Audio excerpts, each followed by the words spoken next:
नमस्कार, जय जगन्नाथ। कलयुग अंत में एक एक घटना व गतिविधि महाप्रभु की इच्छा तथा अनुमति से ही होगी। यह अवधि कलयुग से सत्ययुग तक के संपूर्ण रूपांतरण का काल होगी, जिसका संचालन सूत्र प्रत्यक्षतः महाप्रभु के ही कर कमलों में रहेगा। महामारी, पंचभूत प्रलय, विश्व युद्ध, प्रभु की संहार लीला जैसे विषयों पर हम बात कर चुके हैं। आज हम आपको बताएंगे कि कैसे प्रभु कल्कि अपने भक्तों के लिए क्षीर सागर को बुलाएंगे और उनके सारे दुखों को हर लेंगे। भगवान कल्कि का विवाह उत्सव माँ महालक्ष्मी के साथ ओडिशा के खंडगिरी पहाड़ के नीचे अपने आश्रम पर ब्रह्मा जी के द्वारा संपन्न होगा। विवाह के पश्चात ही ओडिशा के जाजपुर की पवित्र भूमि पर सुधर्मा सभा बैठेगा। महापुरुष लिखते हैं कि लक्ष्मी नारायण श्री अंग भूषण ग्रहण ग्रंथ सहित बिरजा क्षेत्रे स्थापन गुपत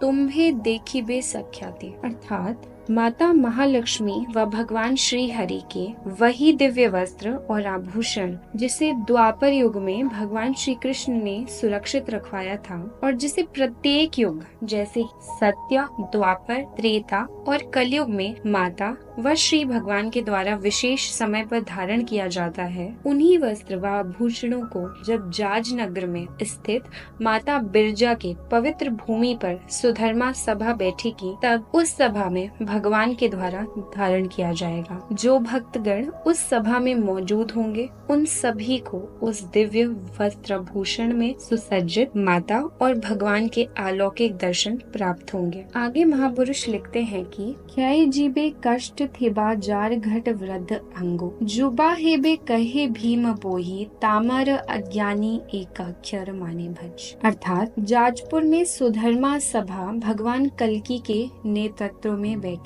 जो पवित्र भक्त होंगे उन्हें सुधर्मा सभा में भगवान मधुसूदन के साथ बैठने का अवसर मिलेगा। उस समय भगवान जगतपति भक्त वत्सल दीन बंधु कल्कि के आवाहन पर कुछ समय के लिए क्षीर सागर बैकुंठ से उतरेंगे। उस क्षीर सागर में उन सभी भक्तों को क्षीर सागर में स्नान करने के लिए भेजा जाएगा। वे सभी भक्त जो उस पवित्र जल में स्नान करते हैं, जो वृद्ध अवस्था से घिरे हुए हैं या जिन्हें किसी प्रकार की बीमारी है या कोई शारीरिक अक्षमता है, वे सभी पवित्र भक्त उस क्षीर सागर के दिव्य जल में डुबकी लगाने से युवावस्था प्राप्त करेंगे। वे सभी भक्त अर्थात वे सभी देवता जो मानव शरीर में हैं, और उन सभी को दिव्य शरीर की प्राप्ति होगी। आगे महापुरुष लिखते हैं कि तुलसी पतर गोटी गोटी भासुतिब खीर नदी नामे एक नदी बहिब। अर्थात भक्त उस क्षीर सागर के जल में तैरते हुए माता तुलसी के पत्रों को भी देख सकेंगे, जिनका आवाहन स्वयं भगवान करेंगे। भक्त उसी जल में स्नान कर दिव्य शरीर को प्राप्त करेंगे।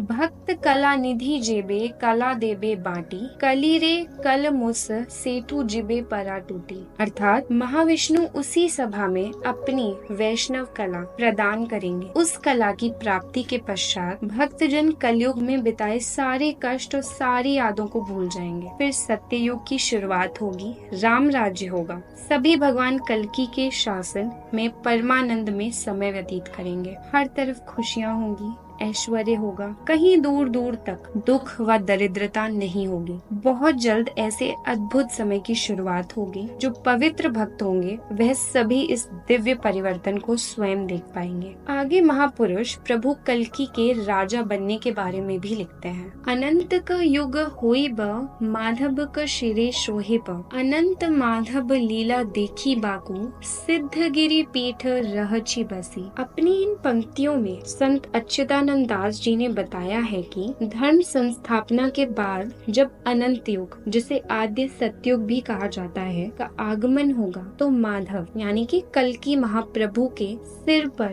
सोने का मुकुट सुशोभित होगा। अर्थात वे 7 महाद्वीपों सहित समस्त पृथ्वी के स्वामी होंगे और सत्य से विश्व का पालन करेंगे। आगे महापुरुष किस राजा के समय में सतयुग शुरू होगा इसके बारे में लिखते हैं। दिव्य सिंह देवंक समय रे रे सत्ययुग हेब एवं से बालक अबस्थारे राज राबी लाभ करीब। दिव्य केशरी राजा हेब तेबे से सत्ययुग हेब, अर्थात 19 राजा होंगे पुरी में और दिव्य सिंह देव चतुर्थ जो कि बाल्य काल से राजा बनेंगे, उन्हीं के समय सतयुग की शुरुआत होगी। सपत बरस घोर युद्ध हेब तदंते अनंत केशरी जे ध्रव। महान पंच सखाओं में एक महापुरुष बलराम दास ने लिखा है कि कलयुग के अंत में 7 साल का भीषण युद्ध होगा। माना जा सकता है कि सन 2022 से युद्ध की जो पहली कड़ी शुरू हुई है वह एक श्रृंखला में बदलकर सन 2029 में ही समाप्त होगी। जब इस युद्ध का अंत होगा, कलयुग से अनंत युग में प्रवेश की घड़ी आ चुकी होगी। तब सर्वत्र केवल भगवान अनंत केशरी का साम्राज्य होगा, सत्य प्रकट होगा, सनातन धर्म की प्रतिष्ठा होगी।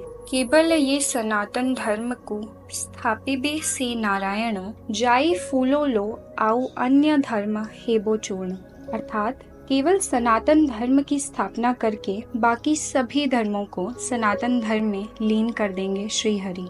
हम आपको आने वाले अनंत युग के लक्षण कौन कौन से हैं वो बताते हैं। यह युग सतयुग से भी सर्वश्रेष्ठ होगा। अनंत युग 108 वर्ष तक चलेगा और फिर सतयुग आरंभ होगा। 2028 तक सभी पापियों का अंत हो चुका होगा। कल की अवतार 1 लाख भक्तों को पृथ्वी के अलग अलग प्रांतों का राजा बनाएंगे। बूढ़े व्यक्ति, जवान और बूढ़ी औरतें जो विनाश से बच गए होंगे वह सभी युवती में तब्दील हो जाएंगे।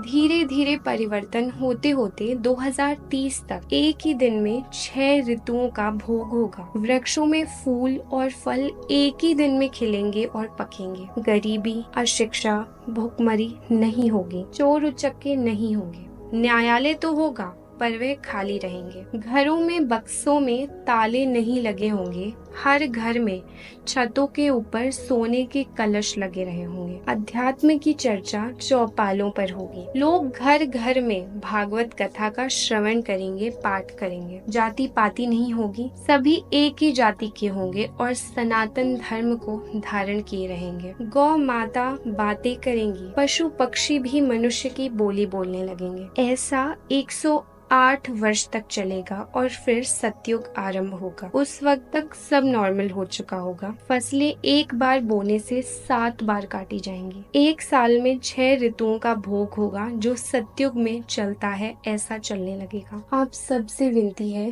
कि आप सभी त्रिसंध्या धारा अपनाइए। श्रीमद् भागवत पठन और माधव नाम जप भी आवश्यक है। साथ ही जल्द से जल्द मांसाहार या किसी भी प्रकार का धूम्रपान त्याग दीजिए क्योंकि समय कम है।